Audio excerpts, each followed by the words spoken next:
Serial Kumkum Bhagya में आ चुका है जबरदस्त ट्विस्ट, जहां शिवांश और प्रार्थना अलग होकर भी एक दूसरे के करीब आते नजर आएंगे और वहीं मलिष्का के सारे सपने चकनाचूर हो जाएंगे। असल में होता कुछ यूं है कि एल्यूमिनी के लिए जब प्रार्थना शिवांश के घर लौटती है तो वहां पहुंचकर वह उससे आधी प्रॉपर्टी मांग लेती है। यह सुनकर शिवांश हैरान हो जाता है और साफ कह देता है कि वह इतनी बड़ी रकम नहीं दे सकता, क्योंकि उसे अपने पापा का अधूरा प्रोजेक्ट भी पूरा करना है और बाकी कई जिम्मेदारियां भी हैं। इसी बीच अंदर ही अंदर शिवांश खुश भी हो जाता है कि किसी भी बहाने से सही प्रार्थना उसके घर में रहने तो वाली है।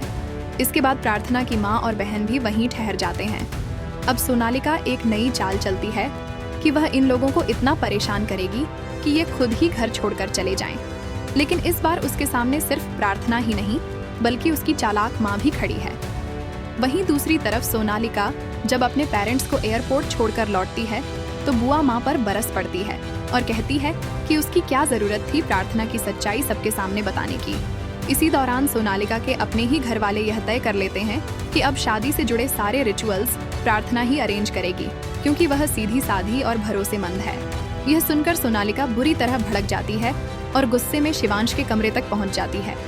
वह शिवांश से कहती है कि क्यों न जो प्रार्थना मांग रही है उसे देकर हमेशा के लिए इस घर से निकाल दिया जाए। लेकिन शिवांश डटकर जवाब देता है कि न वह न कोई और प्रार्थना को यहाँ से निकाल सकता है। इसके बाद सोनालिका पैसे ऑफर करती है, 10 लाख, 50 लाख, 1 करोड़, लेकिन शिवांश ठुकरा देता है और कहता है कि प्रार्थना ने तो आधी प्रॉपर्टी मांगी है, जो तुम्हारे बस की बात नहीं। यह सुनकर सोनालिका हक्का बक्का रह जाती है और वहीं कहानी में नया ड्रामा शुरू हो जाता है।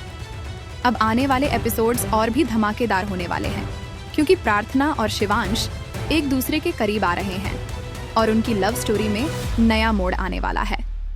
मगर इस सब के बीच सोनालिका की चालें नाकाम होती नजर आएंगी और उसका अगला कदम क्या होगा, यह देखना वाकई दिलचस्प होगा। तो दोस्तों, अब देखना ये होगा कि आखिर जीत किसकी होगी। आप किसे सपोर्ट करते हैं, हमें कमेंट करके जरूर बताएं। और कुमकुम भाग्य से जुड़ी हर अपडेट सबसे पहले पाने के लिए चैनल को सब्सक्राइब करना ना भूलें।